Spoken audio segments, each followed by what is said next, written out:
कुछ समय पहले की बात है। दिल्ली शहर में यादव नाम का आदमी रहा करता था। यादव ऑटो चलाता था। उसने अपने ऑटो का नाम अर्जुन रखा था। अर्जुन हरे पीले रंग का था। उसके 3 पहिए थे।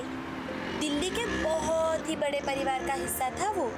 जहाँ जहाँ अर्जुन जाता वहाँ वहाँ उसे उसके रिश्तेदार भाई बहन, चाचा चाची, मौसा मौसी सभी हॉर्न बजा कर कहते, आराम से जाना। वो भी हॉर्न बजाकर कहता, अच्छा ठीक है। अर्जुन दिन रात बहुत मेहनत करता था। बिना किसी शिकायत से हर रोज अपना काम किया करता था।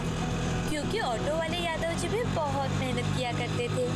वो भी अब बूढ़े हो चुके थे और उनके हड्डियों में भी बहुत दर्द होता था। लेकिन फिर भी वो हर रोज अर्जुन के डैशबोर्ड को प्लास्टिक के फूलों से सजाते, तो कभी हीरो हीरोइन की तस्वीरों से सजाते।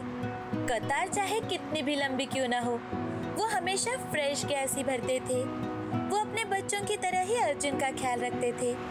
एक दिन यादव जी अपने अर्जुन से, अर्जुन, तुमने आज तक मेरा बिना किसी शिकायत से काम किया है और आगे भी ऐसे ही करते रहना दोस्त। जी जरूर, आप भी मेरा उतना ही ख्याल रखते हो मालिक।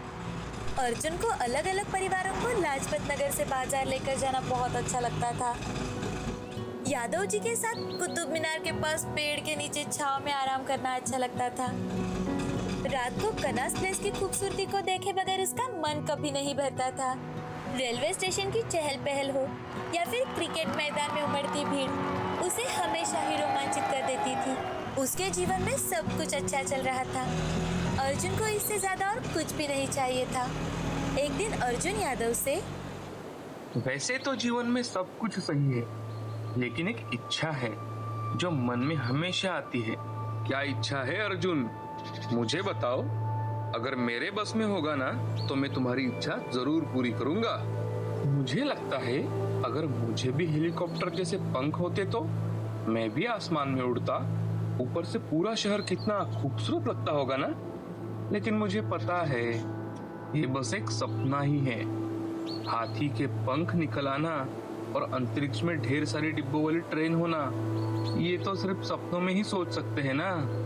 हाँ दोस्त, ये तुम्हारी इच्छा मैं पूरी नहीं कर सकता क्योंकि मेरे पास कोई कुछ जादू तो नहीं है ना। जी मुझे पता है, मैंने तो ऐसे ही मन में आई बात आपको बताई। ऐसे ही गर्मी के दिन थे। भीड़ भाड़ वाले चौराहे पर अर्जुन खड़ा रहकर इंतजार कर रहा था। यादव जी के पीछे एक अधेड़ उम्र की सुरमई बालों वाली औरत एक पुरानी साड़ी पहनकर बैठी थी। एक बच्चा ऑटो और कार से बीच बीच से बचकर आया। वो ठंडा पानी बेच रहा था। मैडम, बहुत ठंडा, बहुत बढ़िया, जादू है जादू। जादू? हंसते हंसते लड़के ने सिर हिलाया और कहा, हाँ जादू। अर्जुन को लग रहा था, और हम सबको और क्या चाहिए, थोड़ा सा जादू। तभी उस औरत ने बच्चे को कुछ पैसे देकर 2 बोतल खरीद ली और उसमें से एक बोतल यादव जी को दे दी। यादव खुश होकर मुस्कुराने लगे। मुस्कुराते हुए उन्होंने अपने पान से रंगे उनके दांत दिखाए और पानी पीकर भीड़ काटने लगे। तभी उस औरत ने भी पानी पिया और थोड़ा सा पानी अर्जुन पर छलक दिया। तभी ये लो, जादू तो अभी हो गया। ऐसे ही फट फट टुक टुक करते वो आगे बढ़े और अपने भाई से हेलो कहा। आगे बढ़ते ही अर्जुन को महसूस होने लगा कि उसके पहिए का दबाव कम होने लगा है और उनके सामने की भीड़ भी जटने लगी है और वो बहुत आराम से आगे बढ़ गया। तब उसके चाचा ने कहा, आराम से जाने दो अर्जुन भाई। आगे जाकर खुली साफ सड़क देखकर यादव जी तो हैरान रह गए। शीशे में देखकर उन्होंने पीछे बैठी औरत से कहा, हाँ बहन जी, ये तो जादू है। अब औरत की साड़ी भी चमकने लगी थी। उस पर सोने की कढ़ाई की गई थी। उसने हंसकर कहा, हाँ भाई जादू। अब अर्जुन के पहिए सड़क के ऊपर थे। ऊपर और ऊपर वो उड़ता जा रहा था। उसके मदद के लिए हेलीकॉप्टर के पंख भी नहीं थे। वो ऊपर और ऊपर जा रहे थे। तभी अर्जुन ने सोचा, ये तो सच में जादू है, ऑटो का जादू। चिड़ियों का झुंड भी उनको देखकर तितर बितर हो गया। अर्जुन की हेडलाइट जगमगा उठी। अर्जुन स्टेडियम और बड़े बड़े गेट के ऊपर से उड़ने लगा।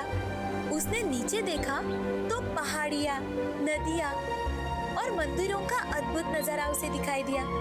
उसे सड़कों का बहुत बड़ा जाल दिखाई दिया, मानो किसी शरारती मकड़े ने बनाया हो। फटी आंखों से यादव जी ये सारी चीजें देख रहे थे और जोर जोर से चिल्ला रहे थे। तभी उस औरत ने अपनी सुंदर साड़ी को ठीक किया और शीशे में देखते हुए कहा, भाई आपका चेहरा। यादव जी ने खुद को शीशे में देखा तो वो बिल्कुल ही हीरो जैसे लग रहे थे। उनके दांत सफेद और शरीर चमक रहा था। जोश में चिल्लाकर यादव ने कहा, हमें और पानी पीना चाहिए। तभी अर्जुन सोचता है, हम कर क्या रहे हैं, कहाँ जा रहे हैं? अगर मुझे चलाया नहीं गया तो मेरा क्या होगा? वो अपने हर रोज के दोस्तों को, मोटरसाइकिल की आवाजों को तथा शोरगुल भले माहौल को इस शांत माहौल से मिस कर रहा था। अर्जुन ने नीचे देखा। काम से जुटे उसके परिवार के सदस्यों की पीली रंग की कनोपी चमक रही थी। अर्जुन को उन लोगों की याद आने लगी जो कहीं ना कहीं जाने के लिए हमेशा ही तैयार रहते थे। एक नई मंजिल, एक नई जगह, फट फट टुकाटुक। उस औरत ने भी नीचे देखते हुए कहा कि ढेर सारी खुशियों के बारे में सोचा।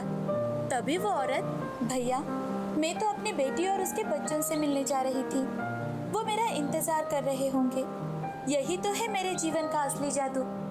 अब तो यादव जी भी अपने हीरोनुमा चेहरे से थक चुके थे। क्या फायदा इसका जीवन में, ऐसा बहुत कुछ उन्होंने पहले सोचा था, लेकिन अब वो सच जान चुके थे। मैडम जी, जो सच है वही सच रहेगा। मुझे भी मेरा चेहरा वापस चाहिए। अब अर्जुन की हेडलाइट भी मध्यम पड़ रही थी। अब उसे सब कुछ बेकार लग रहा था। वो यादव जी और उस औरत की बातों को समझ सकता था। वो नीचे नीचे कर और नीचे आया और उसे शहर की गर्माहट महसूस हुई। जितना करीब वो पहुंच रहा था उतनी ही ऊर्जा उसे मिल रही थी। यादव जी फिर से काम में जुट गए। उस शहर के जाने पहचाने हर रास्ते के सिग्नल, हर मोड़ उससे कुछ कह रहा था। बहुत जल्द उनका पुराना जाना पहचाना चेहरा शीशे में दिखने लगा।